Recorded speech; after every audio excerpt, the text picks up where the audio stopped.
I don't know. Hi. Hey, Thank you for coming to today's virtual write-in. I'm Helena. I'm Melissa. So our theme for today is outer space tips for writing science fiction. And since today's one of the last days of July, you have 1.5 days left to finish your camp project. So we're gonna give you some inspiration to hopefully help give you that final push to your goal.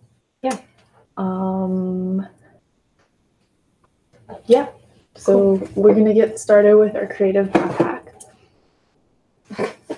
Let's see what we got this week. A stopped clock. We can hold that. A lava lamp. We have a foil orb. Who knows what it does or where it came from?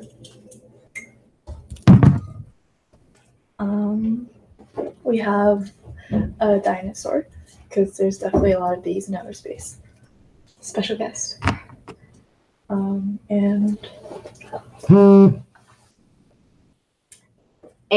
one battery.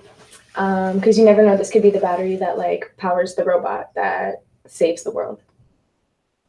Very important. So then for our first sprint today, pick a random object from this bag and include it in your story and try to give it some kind of sci-fi twist. Bonus points. Of course, you can also do whatever you want. Cool. And we have 5 minutes for that. And we'll start the... We can leave a step out. Yeah, we'll just leave it. Cool. 5 minutes starts now.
Bless you.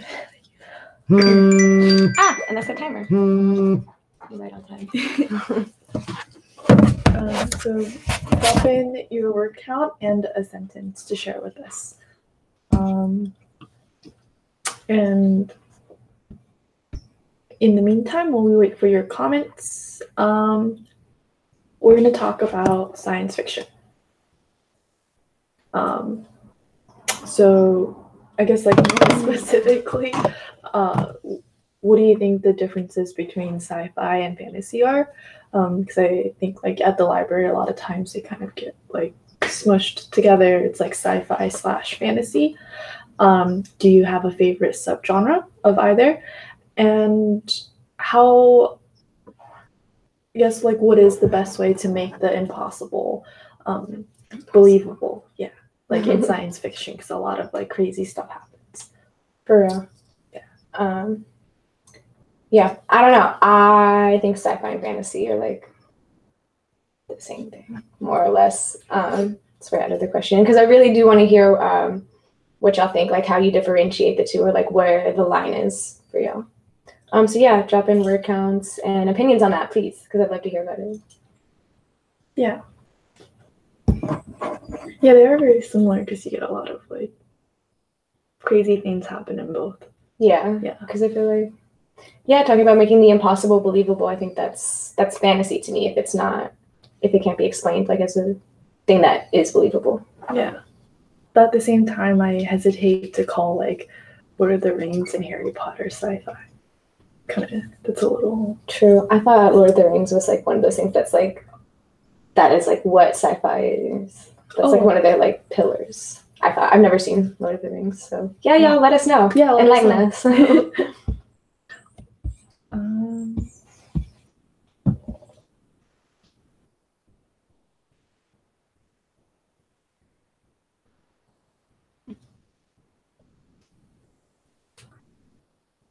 Ooh, Lainey Y. Rick got 372 words. Get it? And they also said, I'd use my personality as a weapon to pierce his heart. Ooh, get it? And Puffy Books says she recalled being told that even a broken clock was right twice a day. Was the clock broken? Did she imagine the clock ticking, or was she hearing the clock's memory of a time in usage?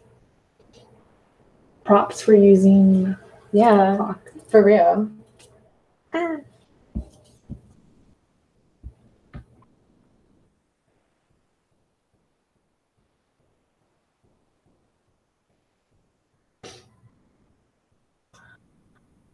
Oh.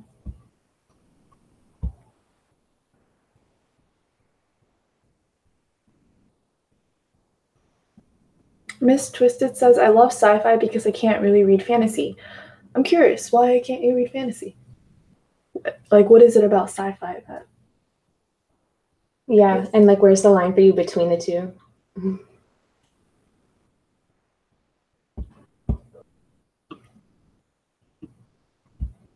Rainbow Spec says, I was just talking about sci-fi versus fantasy last night. I think one of the main differences is that sci-fi should be at least a bit rooted in reality, whereas fantasy can be as fantastical as you like. Okay. Yeah, I think that's a really good way of putting it. Because a lot of sci-fi is like, it's like normal, and then you've got this like one really weird technological thing going on over here. True. Yeah. Julia Peterson said, cold, wet, copper, drip, red stained glass, dark tracks on her wrists, drip on her skirt, copper on the floor, wet over her fingernails. I like the tempo of like how it goes. Yeah, like the very staccato.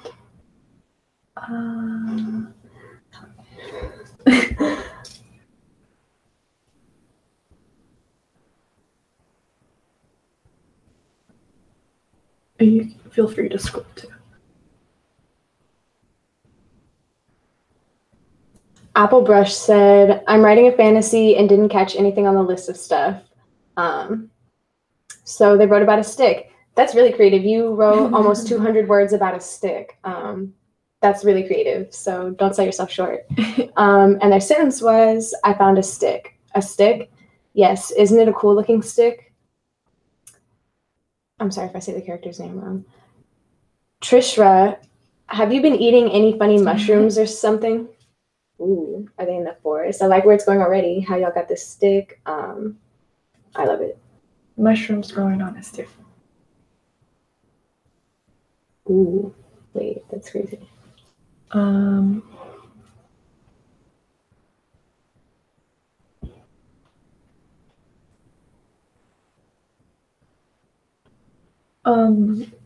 Lily says science fantasy equals fantasy story that takes place in space. Star Wars. That's so true. Allison Clement said, I feel like one of the best ways to make the impossible believable is the easy tactic of having two characters, one who knows the rule of your world and one who doesn't. The explanations fit and help. That's a great tip. Thank you for sharing that with us. Yeah. Then you can get like this dialogue of how things are happening.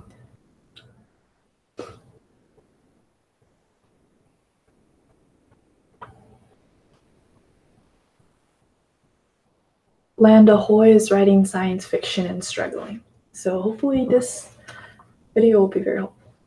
Marina Walensky said, Sci-fi depends on an estrangement from the real world combined with a sense that these estranging factors could exist under the right circumstances. They wrote a thesis on it. Wow. That's really cool. That's so dope.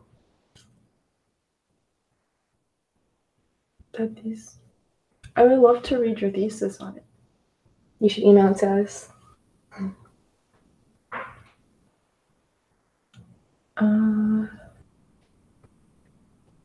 Ooh, Twinkle Toes, the Berserker, wrote, I'm writing fantasy about mermaids. I'm going to all hands Christian Andersen on it. Ooh, no one writes about mermaids enough. I love it. Thank you for choosing to write about mermaids. That's dope. I used to want to be a mermaid. Same. Same.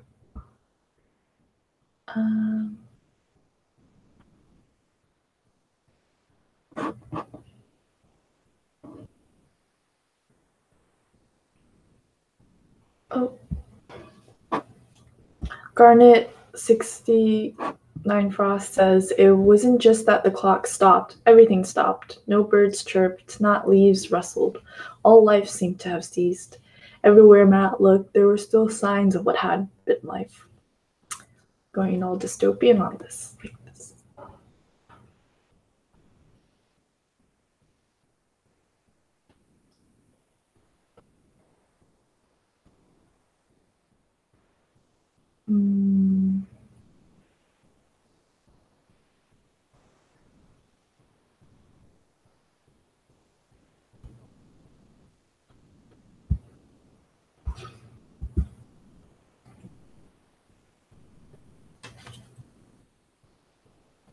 Julia Peterson said, I'm writing a weird genre orphan that's a little bit sci-fi, and it's really fun to play with. It's really fun to play with the roots of the genre.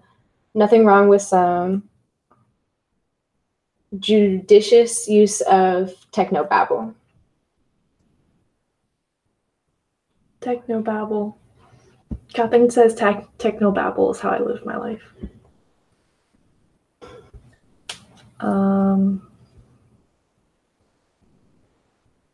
Puffy Book says there's some good mermaid books out at the moment. Check out The Surface Breaks by Louise O'Neill and To Kill a Kingdom by Alexander Christo. Thank you for the recommendations. Drop all your book recommendations in here.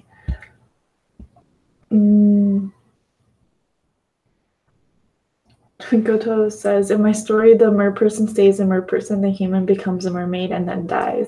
It's going to be very sad. Well, that does sound like Hans Christian Andersen, so. Also, plot spoiler. Um,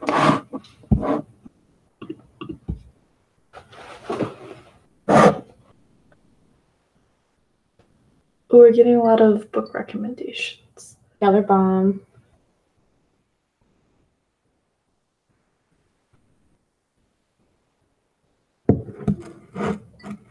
Marina Walensky followed up and told us that she was writing about women's roles in 1960s sci-fi. That sounds really dope. Would even love to read it more now. Yeah.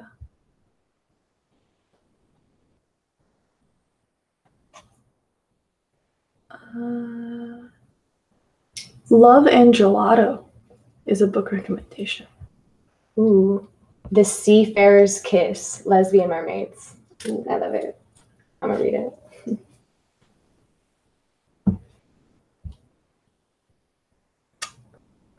Ooh, y'all are so bomb. Look at all these recommendations. Okay, so we have the Selection Series, The Oversight, The Book of Mythicality. That sounds really interesting. The Finisher, Seafarer's Kiss. Wow. Really good things. Do you have any book recommendations?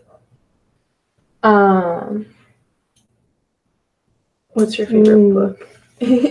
It doesn't pertain to sci-fi or fantasy, but y'all should read When God Was a Woman. I can't remember who the author is right now, but it's an amazing book.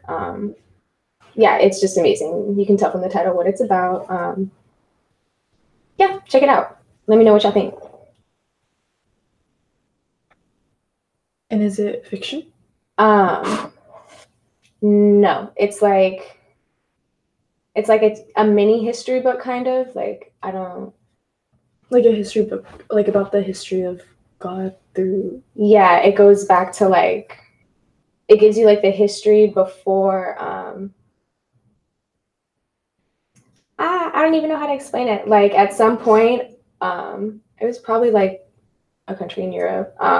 They like came in and they just like, no, this is all like devil-ish kind of thing. Like y'all worshiping women. This is bad. Like this is what? And they destroyed everything. They burnt all the towns, all the cities. Like it was like a real thing. Like this was like it was very popular. And then they came and like destroyed it all, burned all the books, the pictures, the idols, all of that. And they're like, it's bad. You need to worship this God. And it's, yeah, we won't get into it. But yeah, you guys should check it out. It's enlightening.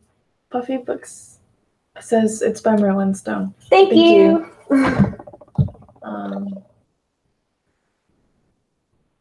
Yeah, that sounds, I'm definitely gonna check that out.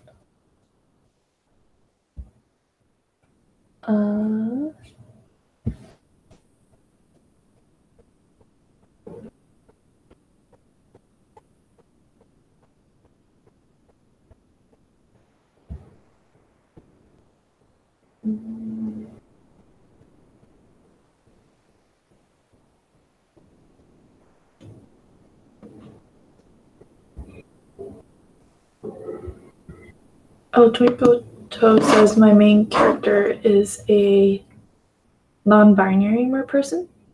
Is that what NB stands for? I think so. Wow, we're getting so much diversity here. I know, this is so bomb. This is what we're going to talk about too. Y'all are way ahead of the game.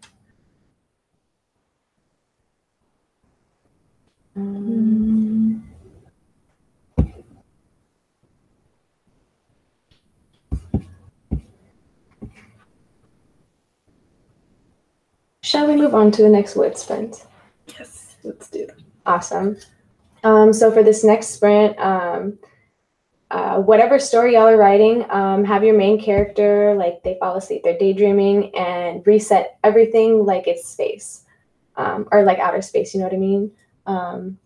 Yeah, so we have 10 minutes. Don't have to, but yeah, it'd be really bummed to see how y'all take whatever stories you're writing about and give it a little space twist, even for a second.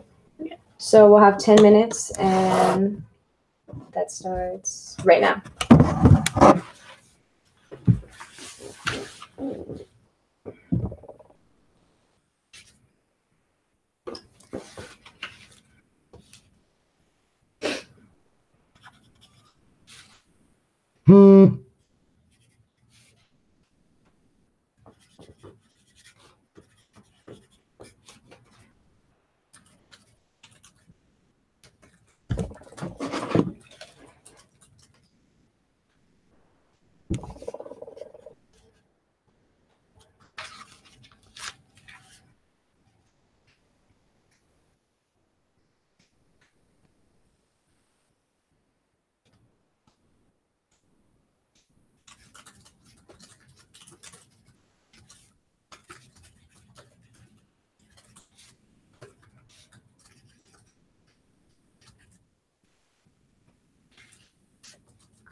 That's time.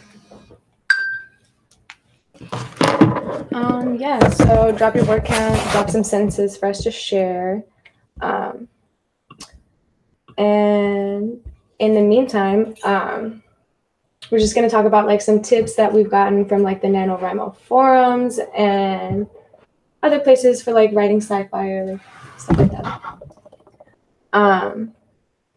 One of the things that was mentioned in the forums was adding more just like diversity over like across the board in science fiction novels, and also neurodiversity, which we Googled. And neurodiversity is like the idea that there are like different ways of like thinking. Yeah, or like, because we all have DNA, so like there's like autism or ADHD. Those are just like variants of our genes or whatever.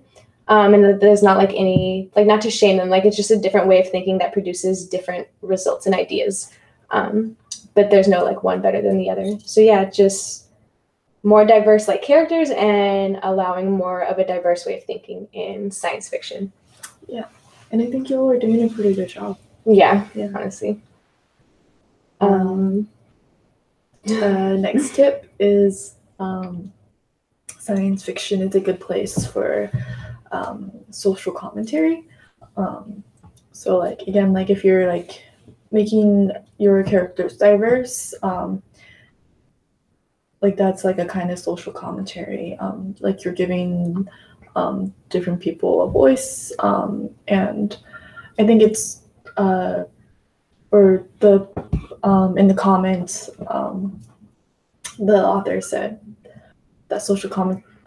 Sorry, I'm like losing my words today. Science fiction is a good place for social commentary because it's like the real world, but also not really because it is science fiction. You're like a bit distanced. So it's a good way of like making commentary without really, like without offending. Yeah, like you could have a big evil robot that is orange, and he was the way the robot came to be was he was pieced together from like old pieces of a garbage truck, and he's bitter. If y'all get the reference I'm trying to make, then you get it. No, like social commentary, like instead, like if you want to talk about like the political climate, the robot could be Trump. Oh, and he's like orange. I don't want to offend anyone who might be watching. But yeah, things like that. Also, lighthearted stories are fun, and they're great too. In sci-fi, like they don't all have to be like intense and really like heavy in like science and just like the plot. Like they could be fun sci-fi stories too, you know. Yeah. If y'all classify Harry Potter as sci-fi, that's kind of fun. They like they play the game on the brooms and stuff. And then another tip is like when you're writing sci-fi, do your research and make sure you're using terminology correctly.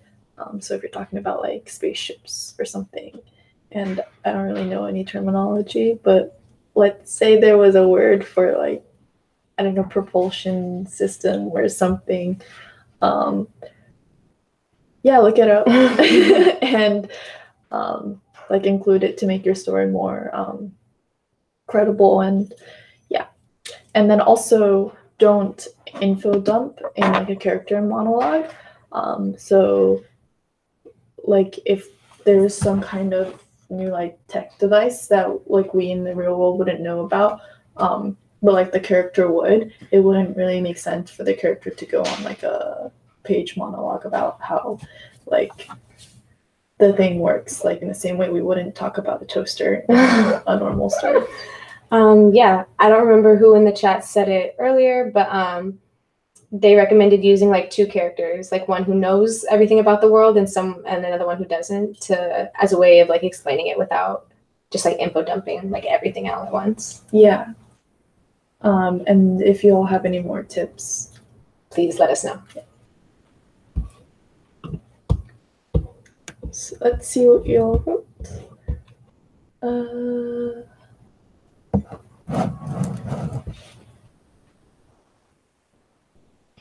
Hiro-san says, "You know this as your body floats in and about the space.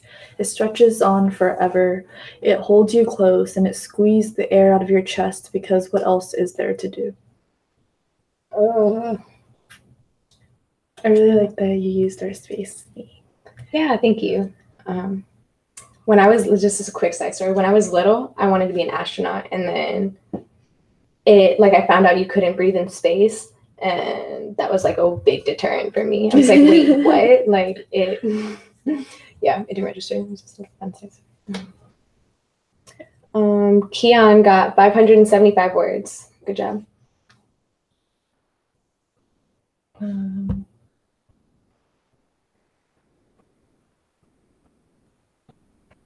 Bat's Rule said, "There was a new kid in school. He was in our year. He had red hair and bright blue eyes. He seemed kind of quiet and withdrawn. Dudley and I decided to try to make him feel welcome at the school." Oh, that's nice. I love the character named Dudley also. It's a fun name. There's also a character in Harry Potter named Dudley.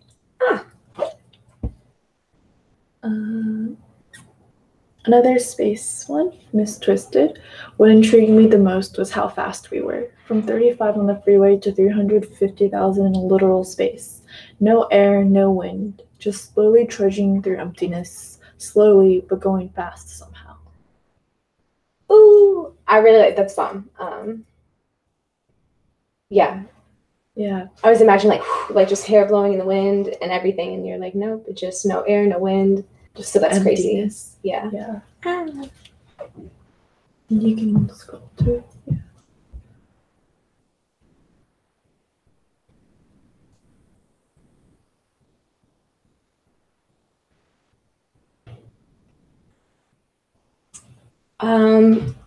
Bat's Rule said, "I have a very, very rare genetic anomaly. 40 people on the planet have it." If you're comfortable with sharing, I'm super interested in like what that is and stuff. Spread awareness and everything.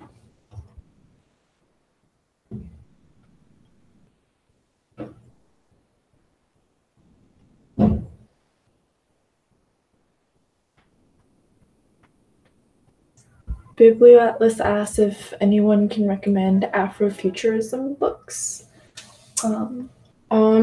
I don't know any Afrofuturism books, but if you send us an email, I can recommend you some Afrofuturism artists, like digital media artists, and maybe that'll help you like find the way towards the books. So yeah, I got you on that for sure.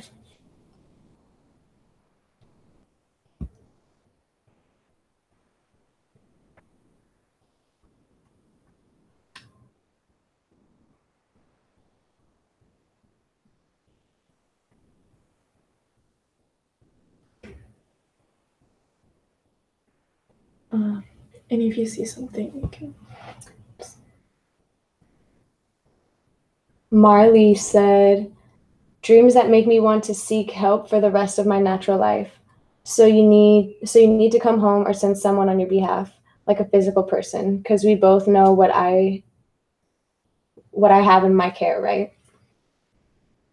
Interesting. Love to hear more.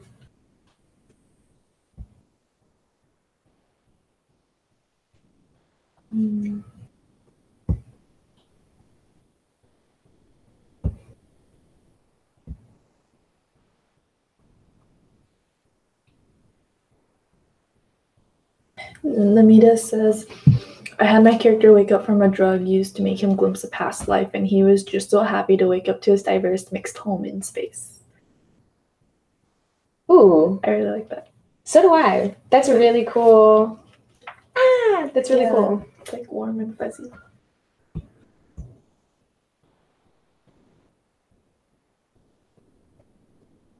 Rain said, "I'm currently finishing transcribing and polishing the outline of my novel, and right now I'm finishing the climax. I might just make it by the end of tomorrow."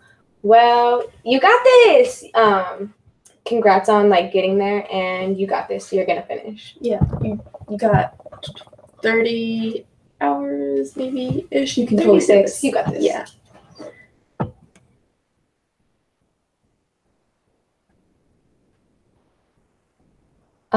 That's rule said. Can robots get diabetes? Yeah. Marley says, why not? Mm-hmm. Okay. It just.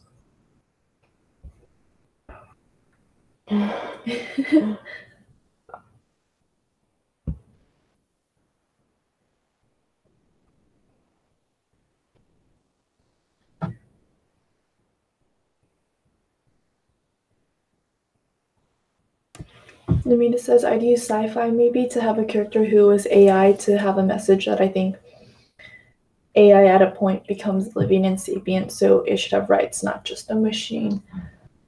That sounds really cool. If y'all are into like AI and stuff, you should watch Person of Interest. It's on Netflix, and I think it still comes on like regular TV too. But yeah, it's bomb. It's about a big artificial intelligence machine in New York City that, I mean, basically like what we think is happening now. Like it just watches you from every single camera, everywhere. You can hear the phone, like everything. Yeah, and it's really good. It's a really good. It doesn't even seem like a sci-fi show. Like the first 2 seasons just seems like kind of like an action cop show. Takes a crazy turn. It's very sci-fi. It's a bomb show. Y'all should watch it.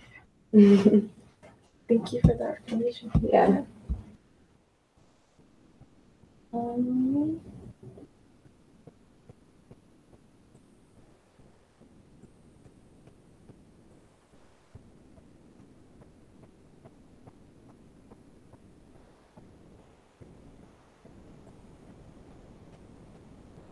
Garnet says, he woke to the weightless cage he now called home as it slowly circled the planet.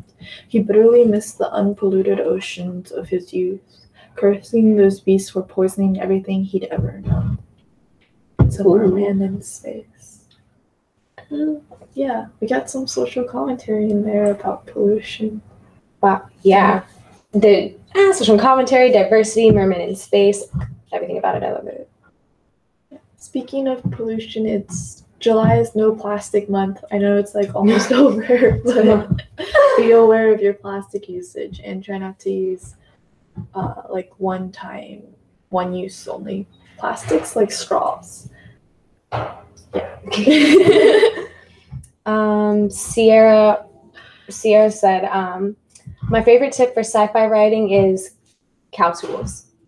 It's based on an old cartoon, and it basically says throw a lot of cool stuff in, explain some but not all, and your readers will fill in the rest. That's smart. Yeah, that is a really good tip.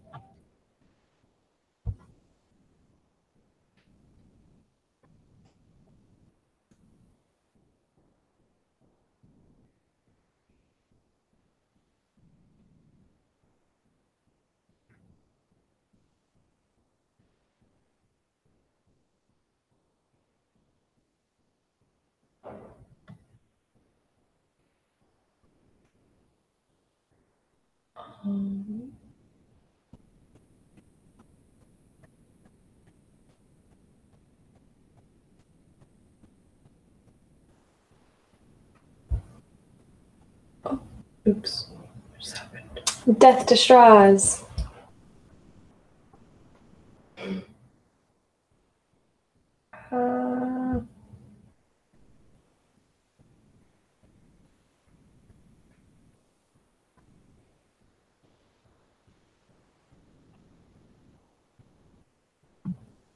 Sierra says person of interest is a lot like Minority Report. Have you seen Minority Report? No. I thought it was like the Daily Show. Minority Report? Yeah. Yeah, I think it's a short story and a movie. It's really good. I think I think Tom Cruise is in it. Oh, okay. Yeah. Hope it's on Netflix. Everybody loves Tom Cruise. JK.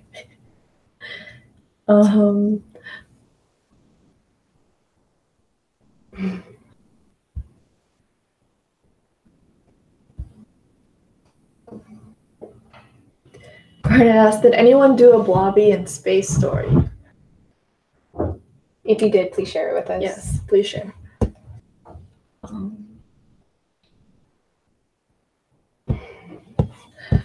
funny.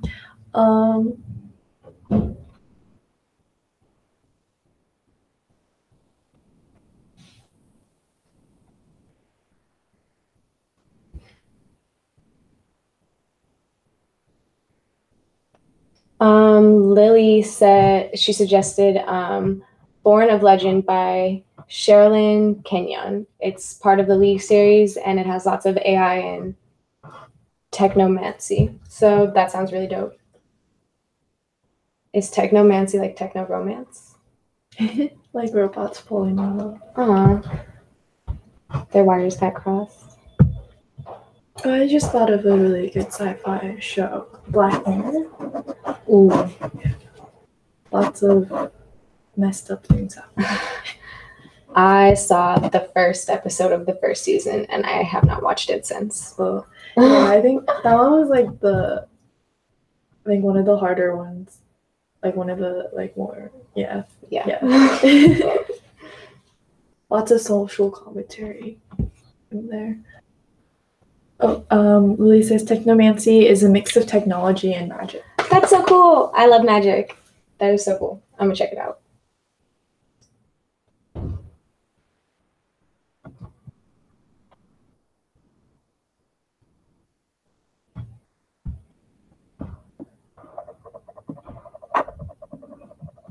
Everybody's talking about straws now. A lightsaber's technomanic weapon. Oh, I didn't know that. Thank you for sharing.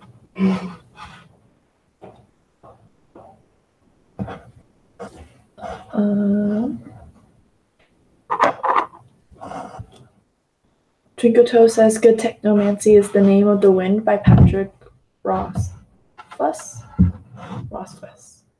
We're getting a lot of good book recommendations here.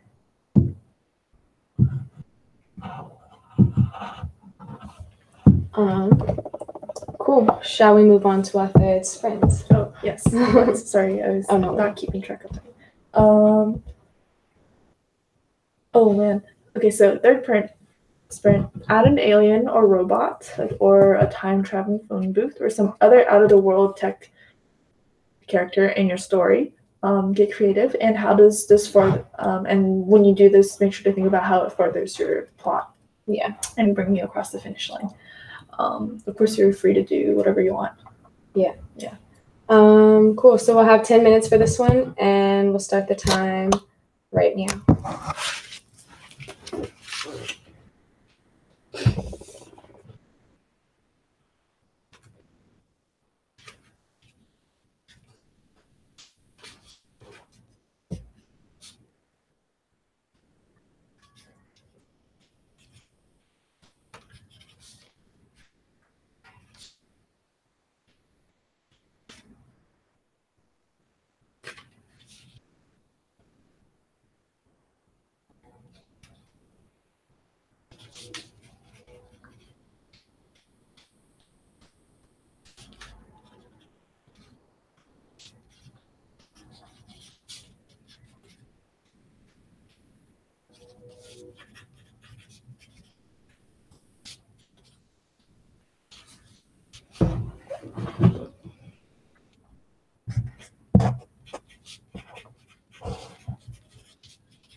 And that's time. Cool.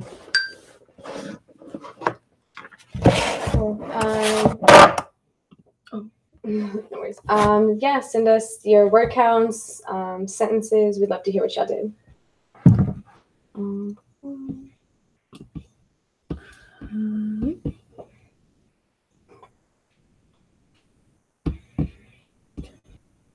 What were you writing about? I was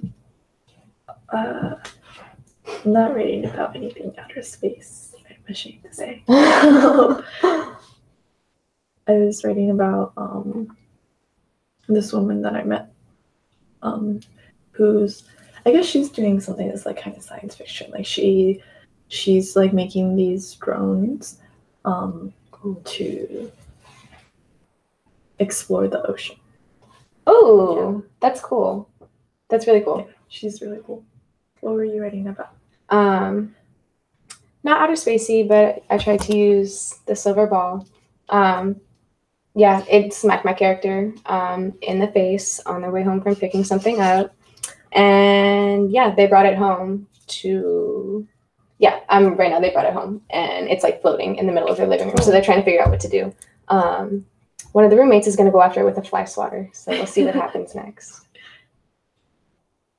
It's quite a heavy ball to get smacked in the face by. It is. It doesn't look like it's heavy, but it's weighted. Yeah. This is years of burrito tinfoil. Yeah.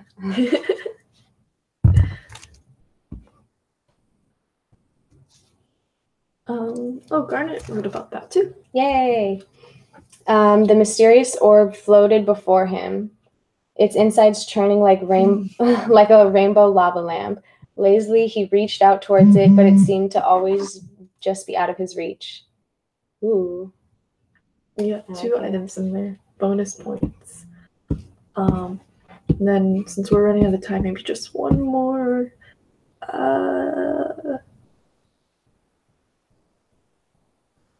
Allison says, got 256 words. Tiny veins like a piranha were bared behind the proboscis lips, and the heavy eyelids tilted halfway close, bearing slits of black promise. Ooh. That's scary. Is that a mermaid? Merman? Ooh, evil merman people. Yeah, so cool. Yeah, we've reached our time for today, y'all. Thank you for joining us. It was great. Y'all gave us some great sentences and everything. Remember you have like about a day and a half, like 36 hours left of camp. So yeah, y'all can meet your goals. You got this. I think you can still change your like the goal on the camp website if you need to. Yeah, change it to something that will keep you motivated. Yeah. Also, if you haven't already, subscribe to our YouTube channel. And yeah, if you subscribe, you'll get alerted for upcoming virtual write-ins and just other events we have going on. Yep, and we'll see you next week. Yeah, it's been cool. Bye, y'all.